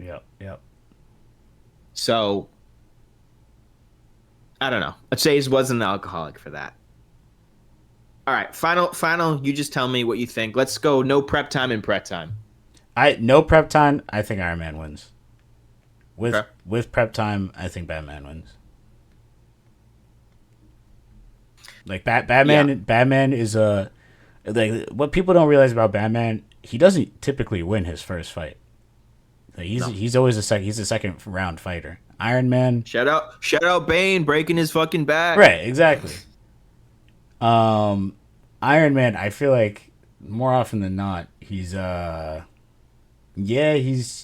sometimes a second round fighter, but more often than not, he's coming in that first round and he's giving all he's coming in prepared. Yeah. You know, like he just has something. Cause like, have you seen that Marvel theory where it's like, oh, Iron Man like learned, and like each like iteration of his suit or something that he uses is something like downfall. And it's true, like it actually works. So like, fuck, it does. Yep. Like, well, yeah, exactly. And you know, Iron Man 1, between the first two Marks, whatever, I forget the... Marks, yeah. Yep. The first one, he had the cooling problem when he went in the atmosphere, and then he changed that. And then after Rhodey fell, he put in the parachutes for Peter, right? Yep. When Ant-Man went into his suit, I think in Civil War, then he made the nanobots. Yep. That Civil War suit, by the way, is my favorite suit. Same. Oh, hands down. I love that. I don't know what it is about the suit. It looks so good. It looks so much better. I don't like the Endgame suit. I was actually gonna say I don't know. Off the top of my head, I can't remember if the suit I'm thinking of is the Endgame or Infinity War. It's the classic. It's the classic looking Iron Man suit with the full yellow arms, full yellow, and full yellow legs. I believe, because that's the classic. Infinity War is like still red and yellow, but it's the sleeker one where he's fighting Thanos. Remember, with like the hammers on it and all the extra shit that goes off of his back, and then he does the tapping on his... I've seen Infinity War way too many times. That movie, I love that movie, by the way. It's so good. But yeah, I don't like the Endgame one. Infinity War is fine, but I think Civil War is where he peaked at suits. Because it just kept on getting like cooler and better, and then... Oh, I'm sorry. I misunderstood. You said Civil War. I was thinking Infinity War Endgame. I gotcha. Yeah. You love the Infinity War one? I actually love the Endgame one. You like the Endgame one where it's the classic? Yeah. Really? I don't like it. I think it doesn't look as good. I think it's too... I don't know. Let me gotta look it up. I'm looking at it. Yeah, I'm looking at it. Okay, no, I do. The Civil War suit was tough. My all-time favorite. Oh, okay. That's the Endgame suit? I thought it looked different. Okay. I actually do. I do like the Endgame suit. Sorry to backtrack a little bit. I do like it, but it's not my favorite. I will say, it's like, yeah. No, it's like this. Every time I think of it, I think about... I'm sending you a picture. I think about this Yeah, seeing it, yeah, and I yeah, just don't yeah. like it looks how it looks there. That's fair. That's fair when he has the shield up with Clint behind him. That's fair. But I will Yeah, but say my actual favorite Iron Man suit is Iron Man 2's. fire. So you like the triangle? I think was it a triangle then? Yes, yes, it was. Yeah, Yeah. yeah, yeah. It was a Yep. triangle, but it wasn't even. I wasn't too much of a fan of the triangle. I always prefer the circle. It was just the red and yellow they used were the best shades, I think. And I don't know, like the shading they had in the movie, like that end scene with him and Rhodey fighting all the other versions, like all the other mech suits. Yep. Something about that scene, the way that they visually looked was just so good. With the lasers, yeah. No, Yeah, that yeah. it is a good suit. I get that. And then he goes in Avengers. He uses the I think it's the Mark One. It's just the circle one. They go back to an older one somehow. Or not Mark. It's not a Mark One. It's probably like the Mark Four or Five or something. I don't remember the name of the suits. Right. But no, I'm I not. I'm mean, not that into Iron Man. I am and am not. I am a huge Iron Man fan. Oh yeah, I think that with the new like the 2008 movie, 2007 when it first Yeah. came out, I think everyone was big on Iron Man. Well, But go on. no, not Sorry. even, not even. I was into Iron Man when it was Armored Adventures on Disney Channel. Oh shit! Yeah, but that's like I think that came out like coincide with the movie. Like it was releasing with the movies, maybe after it too. Yeah, yeah. So I you don't probably know just why. grew the love from that though. I hear you. No, 100%. I did 100%. That and then all the Avengers shows. Those all came alongside with the Avengers movies, but Yeah, I did really like those. Those were good. But I mean, me, I think like everyone, every kid at that age, when you're like watching Iron Man for the first time, then you after it, you're like fantasizing about having your own Iron Man suit. I'm like, damn, if I had my own Iron Man suit, oh, that'd be so 100%. sick. I'd fuck shit up. I'd be flying everywhere. It's so cool. No. Real question. Go. If you got this person's suit and it got also their powers, whose suit would you choose? Iron Man, Captain America, Flash, or Green Lantern? Ooh, I think I know your pick for it. Yeah, it's tough. It's between two of them. Ooh, what would I want? Oh, I think Flash is just a little too much for me. Really? I just wouldn't want to wield that power. I just Really? wouldn't. I just what am I gonna do with that? Like I know I Dude, basically I'd be the Flash, man. the I'd fuck everything's with time. free. Right. Yeah, everything's free. Everything's the way I want it. I'm basically God at that point. Yep, And like, literally. what's the fun of everything? Like like it's just not fun. Cap's cool, but like it's not amazing. Iron Man would be cool just for the suit and like the no one would know who I was. Right. So that's cool for guarding. Like I could just like be in the suit and do my thing. Right. But that's still destructible. And then I thought you were gonna choose Green Lantern for sure. I mean, the two I'm between debating on is Green Lantern and Flash. Green Lantern is my number one. Flash is a heavy. I could be convinced for Flash. Maybe Green Lantern. When you wear the ring, are you buffed? Like, does your actual like physical self, not just like the constructs? Like, how durable is Green Lantern without like making a construct? Yeah. I mean, you're not really buffed. However, you have a constant, force field around you, so you can always eat a hit. That's what I'm talking. Like, that's what I'm talking. You know how like soups per se in like the boys, they're just like have a buff. Like they're like more durable. They're strong. Like doesn't matter what your power is, you just automatically have that. Right. Yep. Does like that happen with the Green Lantern ring? No, not really. No. Really? He's just a normal guy? No. That's But scary. what makes him the greatest Green Lantern, because Hal Jordan specific, or any of the humans specifically, Hal Jordan being my favorite and the number one Green Lantern that this is always like regarded against, is he was one of the first humans, and without the rings, all the aliens are way stronger than a human. Yeah. But True. you give him the ring and he becomes the strongest. Because he's just good. He's better. Yeah, He's better with it. Yeah, More will. More exactly. Hmm. More will. All right, I and think better imagination. honestly, I might have to go. I might have to go Flash. Yeah, I'll go. You know what? Fuck it. I'll go Flash. I'll be basic. Whatever. I mean, I wouldn't be opposed to Flash. Like, yeah, super speed, I mean, time travel, everything. Yeah, everything can be the way I want it. yeah. I mean, you. The thing with the Flash too, you're technically as strong as Superman. You just have to run Yeah. fast enough. Mm-hmm. You know, and like you could. Oh, dude. This is one thing I hate. Every time a speedster fights someone, they could just speed blitz them like with a million punches. Right? I know before they even fucking blink. Right. You know, so like you could just unleash a barrage of punches on people. It'll eventually add up to knock them out.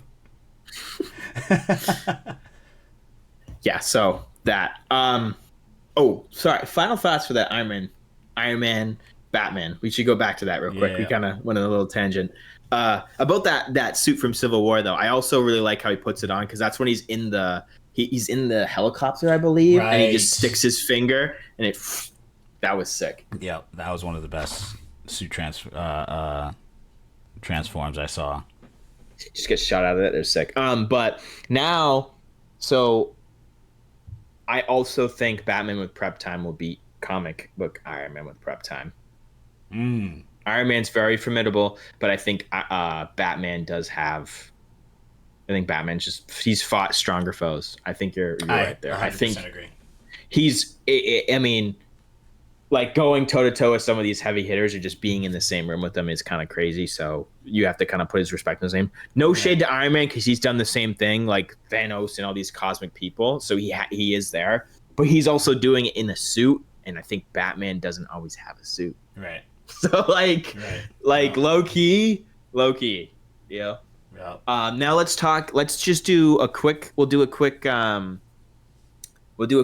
movie comparison, and then one more, and then we'll call it. Okay. Yep. Because we're running a little late. So let's say obviously there's one Iron Man.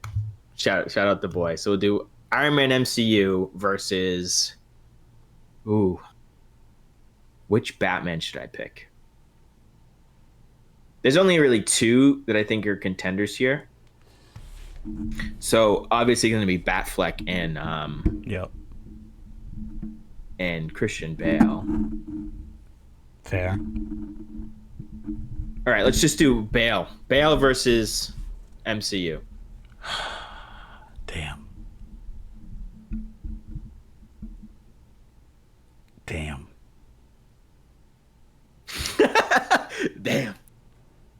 Like, all right. My thing with Bale, he has that dog in him. He does. He has that dog in him. But not like Batfleck's dog. That warehouse scene was that. Oh man, that was peak. I know people hate it because he kills people, but the action in that scene, the brutality, it was awesome. I just don't think though that Bale has the arsenal required to take on Tony. Giving it to MCU. I am 100% in agreement with the Bale. He kind of lost to Joker in the second movie. Just gonna say that. Even till like Bane, he loses to Bane, right? So obviously those are straight fisticuffs, but he also had planning to do. Like he also could have planned this out. He also could have done this stuff. Yep. Right. Tony has just been fucking. I mean, he runs with it most of the time, but even still running with it, he just like makes it work, dude. He just like quick on his feet, thinking. Like I think he's a little bit better than Bale. Now we'll do Batfleck versus MCU. I think Batfleck will take that one. Do I think? It's tough. I was gonna say I think it will be high difficulty, but I think Batfleck will come out on top. For the sole reason that he will actually be trying to kill Tony. I mean, Tony is known to put people on the ground. So. He is known. Yeah, he is known to put some people down. However, that bat flick was bloodlusted. Like that was after Jason Todd died, right? Like that's when he was at his most just brutal. But you think we're talking? We'll just say let's. This is like Infinity War level Iron Man. You think he's going up against the nanotech suit? Okay, fair. I'm thinking about like his fight with Thanos, where he's pouring everything in. He's in space too with that fucking arsenal. Prep time or no prep time? Prep time or no prep time? No prep time. 100% Tony. Prep time. Yeah. Bat flick. I still gotta go. I still gotta go prep time. Tony. If Tony's got prep time too, I just don't. What is he gonna use against that suit? Like, and you're gonna think in this movie like what he can do. Like he sees this, he's gotta fucking figure some shit out. All right.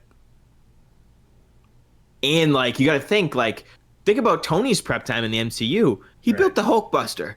Right. That was his prep time. Well, my counter argument to this is a point you made. Batfleck has fought stronger foes. True. He had to. True. It is just canonically fact that Superman would Millie Rock Thanos, and the fact that Batfleck Millie rocked Batman and Batman v Superman to a certain degree. Like that just scales him higher. Yeah, I think that was a lot of bullshit too, but we won't get into that. What? No, that's exactly how it'd go. I don't think so. In what way? In what way? What do you think? It's just like the way that Superman would just completely like let his guard down and like not treat this seriously. Like he like he was like, okay, chill out, and then he like obviously pulled out the kryptonite, and kryptonite works something weird, but there's just no kryptonite for like Thanos. You know what I mean? Or like something like that. So like I think they overpowered kryptonite a lot in that movie and had him like it was just weird. Like I just never like a Batman versus Superman fight because realistically, Superman's like so immense. Like he's just so immense and so fucking incredibly strong that it's just like if he really wanted to fight Batman and kill Batman, he would. Right. It wouldn't be a fight. That's like let's the whole point. Let's just say like Superman's a bad person here, right? He doesn't care. He's just one tapping Batman. He's putting his hand through his fucking skull. Or he's like, let's just say the Justice League tips off Superman, hey, Batman's been taking us out.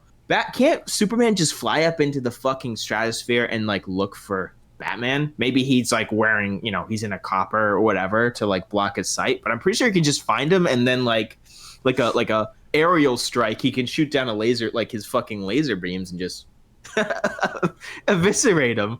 Yeah, I don't know. I just didn't like the way that it did it in that movie and had everything. It was a little too forced and a little too like Superman. Okay, Superman's just an idiot now. That's cool. No, I mean I'll have to push back against that because that is like you've read Superman comic books growing up, right?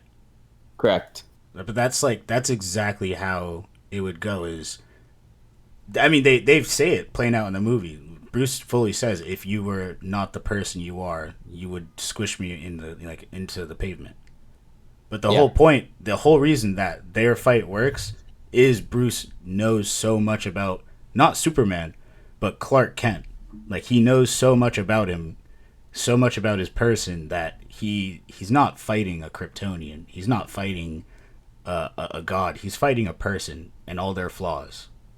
Mm-hmm. And that's what makes the fight winnable for Bruce, is that he's not like I said, like he is fighting the good man in Kal-El. Kal-El isn't gonna squish him. He knows he's not gonna do that. So he uses the kryptonite, which that was an accurate representation of kryptonite. It always is like that. Even like you take a penny size of kryptonite around Clark Kent, he's literally powerless. If anything, he's supposed to get sick. Does it completely powerless? Like, yeah. I just think it's supposed to make him completely. I'll have to do my research on kryptonite, but I don't think it makes him completely. I thought that it makes him powerless. It weakens him for sure and makes him very weak and basically like a little sick. But like I'm pretty like So, you're still making this guy. I mean, I've seen like cartoons, right, where he's still like basically under kryptonite and still fucking. that's what I was gonna say. That only happens for the story's sake of scaling Superman, being like he's weak now because like think about it. There's no other superheroes in those movies 9 times out of 10. So Yeah. how do you make the strongest person in the universe, like what hurdle does he need to climb? Pump him full of kryptonite and then make him do it. Mm-hmm. Right? Like it that just makes his like that like, oh no, he's down, but he's still fighting moment. Like that's the only moment Superman has. Right? Like there's no it's other. Just like you got to think how like insanely strong Superman is. That's like what's tough. It's like maybe he just doesn't completely weaken him. I gotta research some kryptonite some more, but it's just so tough. It's like he knows. I mean, wait, has he did he have kryptonite in the first one? I don't think so. In first what? The Man of Steel. Sorry. In Man of Steel, no, there was no kryptonite. Interesting. But that was his first one in Brandon Routh's Superman, you remember? I forget. It was the third one when he's facing against what's his name, Lex Luthor and all his cronies. They had kryptonite out and he was powerless and they just beat him up. Mm-hmm. Like, I'm pretty sure he still like did something crazy off kryptonite. Like he lifted a whole thing of kryptonite. He did. But that's my whole point. Is that only happens when he needs to be scaled up. Like he needs to rise over. Like he needs to be given that type of hurdle. But it's always kryptonite related. That's my point. Still, is like it was still like you have such like this strong character, and yeah, the point is like he's a good guy. Where this Batman does not care. Right. But even still, like, so yeah, let's go back to the original Iron Man. Versus, I still think that even with Krypton, I think that Iron Man fucks him up. No, that's fair.